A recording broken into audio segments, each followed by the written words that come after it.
സുഹൃത്തുക്കളെ നമസ്കാരമുണ്ട്. അവർ ചെറിയൊരു കാര്യം പറയാൻ വേണ്ടിയിട്ട് വന്നതാണ്. എന്താ വെച്ചാലേ നമ്മുടെ ഓണത്തിൻ്റെ കുറച്ച് സിനിമകൾ റിലീസായിട്ടുണ്ട്. അപ്പോൾ അതിൻ്റെ റിവ്യൂ പറയുക എന്നുള്ള രീതിയിൽ നിങ്ങളിങ്ങനെ കാണരുത്.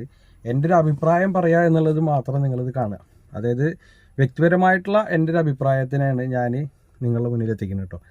സംഭവം ഇന്നലെ ഞാൻ നമ്മളുടെ ലോക ചാപ്റ്റർ 1 നമ്മുടെ നെസ്ലിനും കല്യാണി പ്രിയദർശനും കൂടിയിട്ട് അഭിനയിച്ചിട്ടുള്ള, പിന്നെ അതിൻ്റെ പിന്നിൽ അണിനിരന്നിട്ടുള്ള സസ്പെൻസുകളുടെ ഒരു വെടിക്കെട്ട് തന്നെയാണ് ആ പടം എന്നുള്ളതിൽ ഒരു സംശയമില്ല എന്നുള്ള കാര്യത്തിലാണ് എനിക്ക് നിങ്ങളുടെ മുന്നിൽ വീഡിയോ ചെയ്യാനൊരു ഇൻട്രസ്റ്റ് ആയത്. അപ്പോൾ അതിൻ്റെ മുകളിൽ പറയുകയാണ്. ആദ്യം കൂട്ടിയിട്ട് ഞാൻ പറയട്ടെ, പടം പൊളിയാണ്. നമ്മൾ ഇത്രയും കാലം കണ്ടിട്ടുള്ള മലയാള സിനിമകളിൽ നിന്നും വേർതിരിച്ചിട്ട് ഒരു പടത്തിനെ കൊണ്ടുപോയിരിക്കുകയാണ്. അതായത് ഇപ്പോൾ നമ്മളെ മോഹൻലാലിൻ്റെ മറ്റേ സിനിമ വന്നൊക്കെ നോക്കുമ്പോൾ പറഞ്ഞു ഒരു ജർമ്മൻ ലുക്കിൽ ഭയങ്കര വേറൊരു മേക്കിംഗ് ആയിരുന്നല്ലോ ആ പടത്തിൻ്റെ. അത് കണ്ടുനോക്കുമ്പോൾ നമ്മളെ പടം കുറച്ച് മെച്ചപ്പെട്ടു എന്നുള്ള രീതിയിലായിരുന്നു. പക്ഷേ നമുക്ക് അതിൽ നിന്ന് കഴിഞ്ഞതിന് ശേഷം പിന്നെ നല്ലൊരു പടം നമ്മൾ കണ്ടിട്ടില്ല എന്നാണ് അതിൻ്റെ സത്യം. ഇന്നലെ നമ്മൾ കൂട്ടുകാരും കൂടിയാണ് പോയത്. കയറുന്ന സമയത്തൊക്കെ ഒരു നോർമൽ പടം വെച്ചിട്ടായിരുന്നു. തുടക്കം മുതൽ അങ്ങനെ തന്നെ ആയിരുന്നു. സസ്പെൻസാണ്, നമ്മൾ എനിക്കൊന്നും കയറി പറയണില്ല.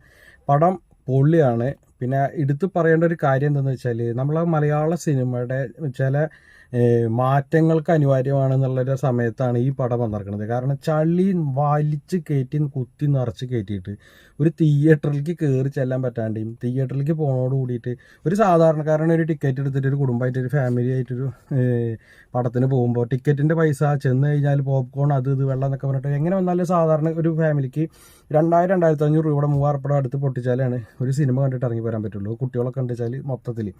അപ്പോൾ ആ ഒരു അവസ്ഥയിൽ ആൾക്കാർക്ക് തിയേറ്ററിലേക്ക് പോകാനുള്ള മടുപ്പായി. ഞാനൊക്കെ ശരിക്കും പറഞ്ഞാൽ പടം കാണാനുള്ള ഇൻട്രസ്റ്റ് തന്നെ പോയി. കാരണം നമ്മളെ ചളി കുറച്ച് ആൾക്കാരെ എടുത്ത് പറയാമെന്നല്ല, കുറച്ച് നടന്മാരുണ്ട് ഇവരുടെ വളിഞ്ഞ സംഭവങ്ങൾ ഇങ്ങനെ കണ്ടുകൊണ്ടിരിക്കേണ്ട ഒരു അവസ്ഥയിൽ നിന്ന് നമ്മൾ സിനിമ കാണാനൊരു ഇതില്ലാതെ ഫോണിൽ വരുമ്പോൾ കാണുക അല്ലെങ്കിൽ തിയേറ്ററിൽ പോയി കാണേണ്ടെന്നുള്ള അവസ്ഥയിലേക്കൊക്കെ പിന്നാക്കം പോയപ്പോഴാണ് കേട്ടോ ഈ പടത്തിൻ്റെ ഒരു റിവ്യൂ അറിഞ്ഞതും ഞങ്ങൾ ജസ്റ്റ് പോയതും. കിടുക്കാച്ചി പടം എന്ന് പറഞ്ഞു കഴിഞ്ഞാൽ വേറൊരു ലെവലിലാണ് പടം ചെയ്തിരിക്കുന്നത്. അതിലേക്ക് കൂടുതലായിട്ട് നമ്മൾ കിടക്കണില്ല. കാരണം സസ്പെൻസ് അവർ അത്ര സസ്പെൻസ് ആക്കി വെച്ചിട്ട് കൊണ്ടുവന്നിട്ട് നമ്മൾ പിന്നെ അവതരിപ്പിച്ചു. നമ്മളത് വായ തോന്നിയ രീതിയിൽ വിളിച്ച് പറഞ്ഞിട്ട് ആ കാണാൻ പോകുന്ന ആൾക്കാരുടെ ഇൻട്രസ്റ്റ് കളയാതിരിക്കാൻ വേണ്ടിയിട്ട് പറയുകയാണ്. അടിപൊളി പടമാണ്, പോയി കാണാൻ മിസ് ചെയ്യാതിരിക്കുക. പരമാവധി സൗണ്ട് ക്വാളിറ്റി ഉള്ള തിയേറ്ററിൽ നിന്ന് കാണുക. കാരണം ഇത് അങ്ങനെയാണ് അറേഞ്ച്മെൻറ്റ് ചെയ്ത് വെച്ചിരിക്കുന്നത്. സസ്പെൻസും അതുമാതിരി സൗണ്ട് എഫക്റ്റും ഒക്കെ കൂടിയിട്ട് ഇതിൻ്റെ ഒരു വേറെ ലെവലിലേക്കാണ് ഈ പടം കൊണ്ടുപോയി എത്തിക്കുക.